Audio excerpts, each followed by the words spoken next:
What's up, Force fans? Welcome back to the Star Wars Vault. We are back at it again, breaking down Mandalorian Episode 5. Just finished watching it. It was amazing. We're going to break it all down for you right here. We're going to jump right in, but first let me just remind you to please subscribe to our channel for more awesome Star Wars content in the future. Thank you very much. We love you guys. Hit those bells. Here we go. Episode 5, Gunslinger. The episode starts off with an epic space battle between the Mandalorian and an anonymous bounty hunter. During the space battle, you actually hear the bounty hunter say, "Hand over the child and I might let you live." The Mandalorian is being followed and attacked. He's hit a few times. We see his ship is clearly being damaged. Right at the last second, when the pilot finally locks onto the Mandalorian completely, the Mandalorian slams on his brakes, flies behind him, shoots the dude down. Awesome scene. It was very cool to see our first space battle in the Mandalorian show. So our Mandalorian ship is damaged heavily. We see him call to a tower. It's Mos Eisley Tower from Tatooine. And the Mandalorian flies into the Mos Eisley spaceport. Such a great thing to see. So our Mandalorian lands on Mos Eisley. He walks out of his ship and we see a couple of pit droids, which is a nice callback to Episode 1 Phantom Menace. We also meet a mechanic. She immediately starts to bargain with the Mandalorian about fixing his ship. She starts to check it out and sees how damaged it is. She says, "If I didn't know any better, it looked like you were in some kind of battle," which he was. And she starts to kind of mention that he's going to need to pay for all this, and he tells her that he has some galactic credits, but she says that might not be enough, and he's planning on going to find some work. Meanwhile, the Mandalorian leaves Baby Yoda on the ship and then heads out. We do see the Mandalorian walking down the streets of Mos Eisley, which is really cool. He walks into some kind of side alley, and we see a bunch of stormtrooper helmets on spikes, which we did see in the trailer, so it was cool to finally see that.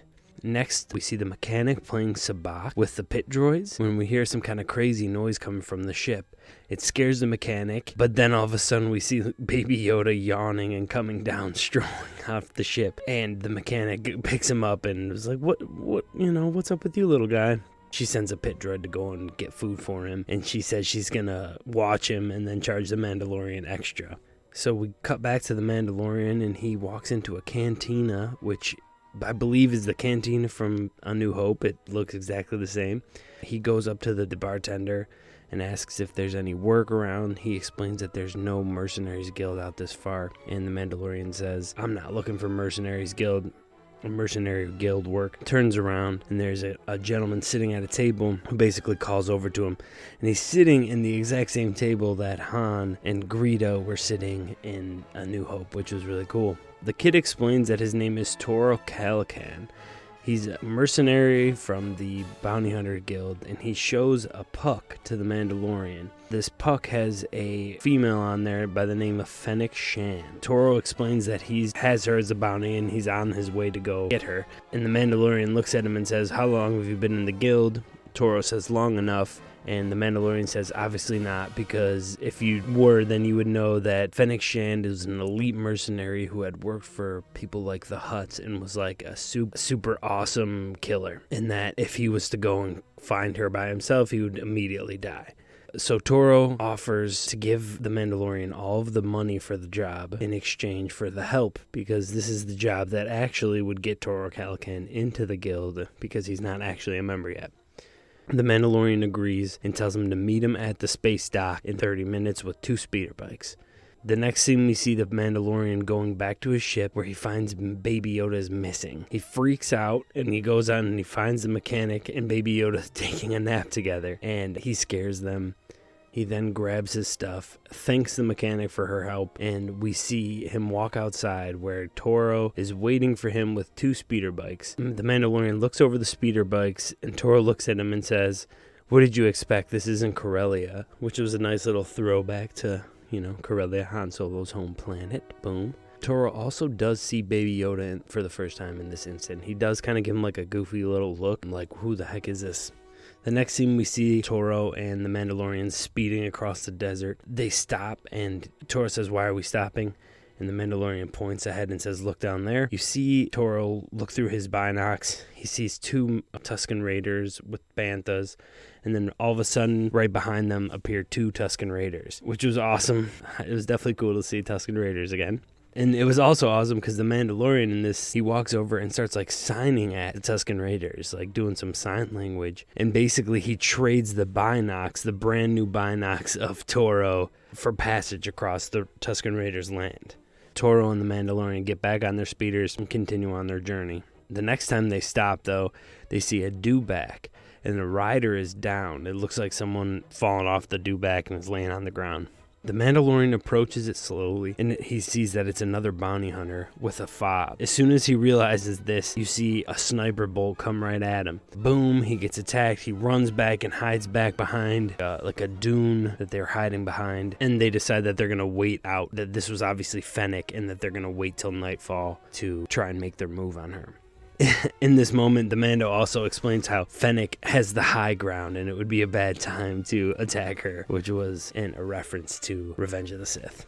I have the high ground, Anakin. Okay, so they wait till nightfall, and they use what is called flash bolts, which is like blinding bolts that shoot up into the sky, and it's supposed to blind Fennec's sniper scope. So the Mandalorian and Toro get on their speeder bikes and they start bolting towards the hill or towards the mountain or whatever that Fennec was on. And they start shooting the flash bolts into the air and they explode like a flare, and the flares blind her scope. So they're able to get up close. But as they're going, Fennec's able to shoot the Mandalorian speeder bike. He flies off the speeder bike and shoots up a flare into the air. It blinds her again. She looks down at him and shoots him right in the chest. But during this whole thing, Toro snuck up behind her. He gets the drop on her. But that is not going to stop Fennec. She throws like a knife at him, and they have this fight, and she's kind of kicking his butt. She has him in like chokehold with her like legs. But then the Mandalorian comes up and has a gun on her, and that's that. So they have her, and they bring her down to the bottom of the hill. There, the Mandalorian tells Toro to go and find the dewback because one of the bikes are broken and they both need to get back. But Toro disagrees. He said, I'm not leaving you here with a speeder bike and my bounty.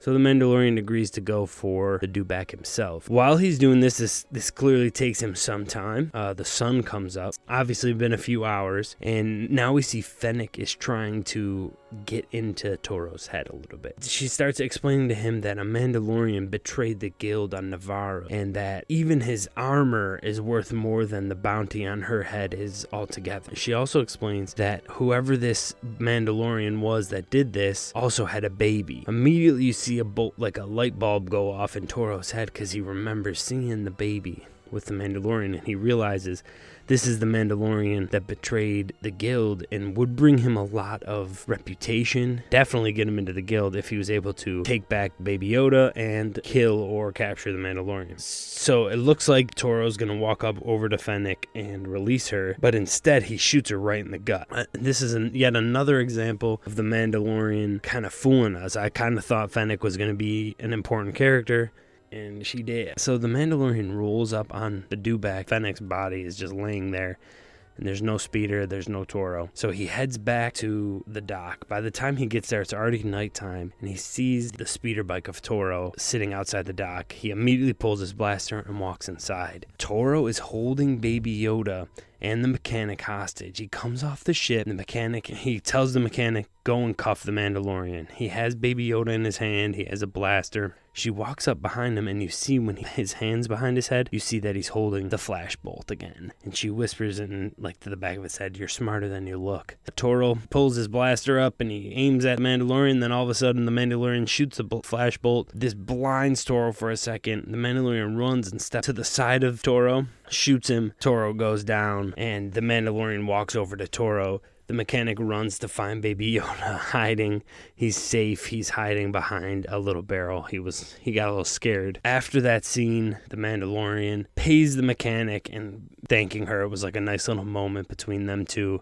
She clearly is going to miss Baby Yoda and kind of formed a little bit of attachment. He pays her what looks like a good amount, and then they fly away. The episode doesn't end there. However, there is one more scene where we see like an anonymous, mysterious creature. We just got like person. We see him from like the knees down, walk up to the body of Fennec, and then take like a knee down and like they're gonna examine him. But that's all we see, and that's the end of the episode.